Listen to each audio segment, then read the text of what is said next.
Hi, I'm Matt Kilmer with Icon Real Estate, and welcome to On the Move with Matt. In this show, I'm going to take you around Winchester and the surrounding areas, introduce you to local businesses, and show you what they're all about. Stay tuned, and let's check it out.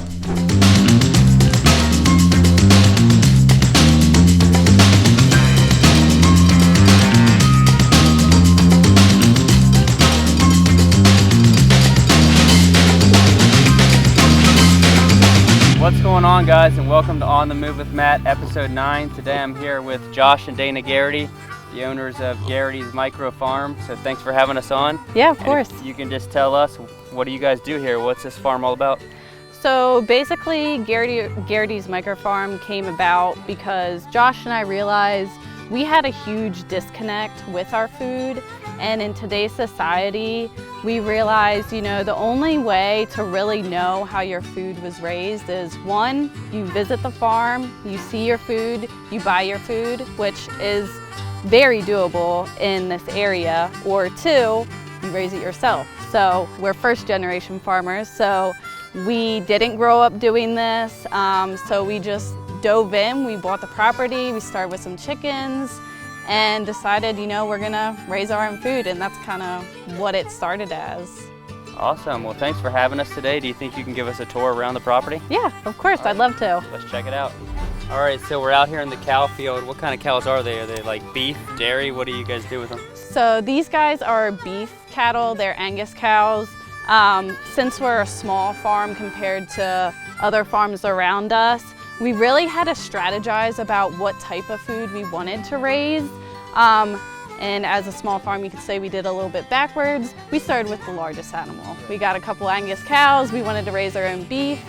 And we used this pasture to just raise them on grass, Our motto is, as far as raising our own food, is that our food deserves better. So we want to make sure that we give them the best life possible, because ultimately we are raising them for our family and other families to consume.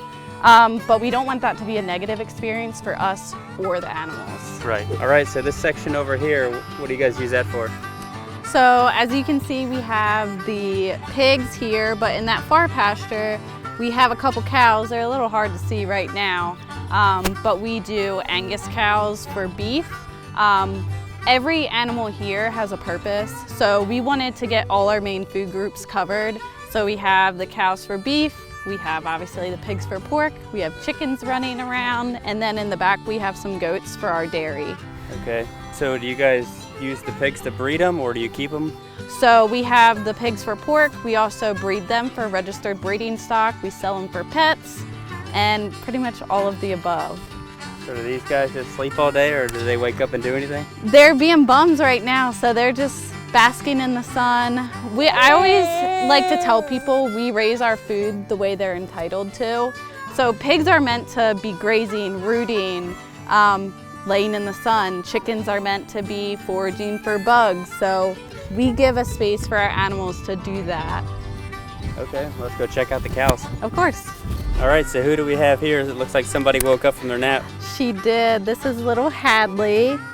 She's about 7.5 months old. So what does it mean to you guys to raise her on a farm? I'm sure it's important to you that she grows up here. It was really important. So obviously to run a farm and to be first generation farmers, you have to have really dedicated work ethic. We want this lifestyle to be normal for her, and we believe that she'll get a lot of life lessons out of growing up on a farm.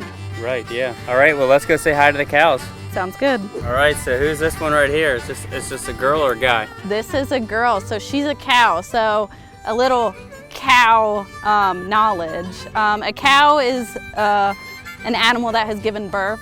Sometimes you'll farmers say, oh, this is a heifer. That just refers to a cow that's never had a calf before. So she's a cow, she has a baby, her baby's running around here. Yeah, she's really friendly. Are they all this friendly? She is very friendly. It's not normal per se to have cows this friendly, but when you only have two and you spend so much time with them as calves, right, yeah. They do become friendly. But at the end of the day, you have to remember, this is a very large animal. They can inflict pain, so we do tell people you need to be careful around them. What do you say we go check out some of the pigs now? You want to go check out the pigs? You want to show them the pigs? All right, so I understand you guys have a CSA program. What exactly does that mean? We do. So basically CSA stands for Community Supported Agriculture, and the name kind of describes what the program is. Basically, people contract us to grow their own food for us. It's a 20-week long program where people come here once a week and pick up a basket of goodies, and the basket pretty much contains everything we grow here. So we include a whole chicken, eggs, produce from the garden, pretty much anything that we're growing and can harvest that week, we share that with our customers. And then can other people buy like beef and bacon and all that stuff as well? They can. So we sell our beef and pork by the cut. So they can add that on at an additional charge. And we also sell non-CSA customers beef and pork. Do you guys have milk and stuff too as well? Or? We don't. So our dairy goats are for our own consumption. Virginia is pretty unique in their raw milk guidelines, so we would have to pasteurize it and do things like that in order to legally sell it to the public. Okay, so you guys just use the goats for your personal use only? Correct, Okay. Yep. And I'm sure they help with the mowing too? They do, They sure do. Well, let's go check them out. All right. All right, so is this the goat's house right here? It is. So that's the goats barn. We have an area where they kind of like have their living quarters, and then the other half is where I milk and have some stalls. So do you guys build all these buildings yourself, or do you buy them like this? We actually build them to save money. With lumber costs right now, it's kind of ridiculous to build anything. Right, I'm but sure. we source our lumber from different places to just save money, because again, when it's just us, Right, yeah. you gotta save money when you can. Exactly. So we could take a look at your garden? Yeah, of course. So what kind of vegetables do you guys grow?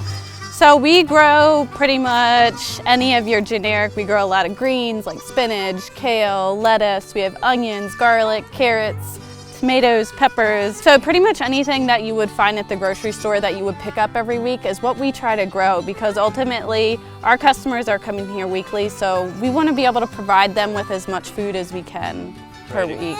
Exactly. So every year do you guys like add different stuff, or do you just keep it the same? We add different stuff, so as being first generation farmers, we're always learning. We're not masters by any means, and one reason we started this is we wanted to share our successes and failures and, motivate other people to do the same thing, because we want to show that you don't have to know everything. Like, we learn as we go. We're definitely not the best farmers out there or the most knowledgeable, but we want to show with some dedication and hard work, you can do anything that you put your mind to. Right, yeah, and I'm sure you guys connect with other people doing, this is called a homestead, right? Mm-hmm. Yeah, so yeah, we would say we started as a homestead, and the reason we started selling to the public and started our CSA is because so many people would come to us and say, Dana, Josh, will we be able to get some food from you? And we're like, it got us thinking, if we do this just a little bit bigger or a little bit bigger, and we just keep getting a little bigger every year, so that way we can provide families in our local community that farm fresh food where they don't have the access to do this themselves. Right. So we decided that it would be awesome to be able to provide families with this, and they get to come here and visit every week. They get to see exactly where their food is raised, and that's just something that a lot of people don't have the chance to do. And what are your guys' goals? Do you want to expand to have like a butcher shop, or just everybody comes here to buy the meat? Butcher shop, I don't see being in our future just because of regulations. We would just like to be able to provide farm fresh food to more people in the area and give that knowledge to people that farmers do care about their food, and we care about our animals. It's not something we take lightly. This animal is giving up their life for us to eat. So it gives me a lot of gratitude every time I sit down and eat, because we've grown all this food. We've spent countless hours out here. Farming doesn't stop because it's snowing or it's really hot or the baby's inside crying, We just have to make it work. So we have a lot of gratitude for what we do. Awesome, thank you. Mm-hmm. All right guys, well thanks for having us out. We really appreciate it. If somebody wants to join your CSA program or buy beef or something like that, how do they do that? So we have a website, it's just called gmicrofarm.com. You can visit our website, and it also gives a lot of information of why we do what we do, how we do what we do. We also have Instagram, it's Geraghty's Microfarm, and we're on Facebook at Geraghty's Microfarm as well. Okay, perfect. Well, thank you, and we'll see you next time. Yeah, of course. Thanks for coming.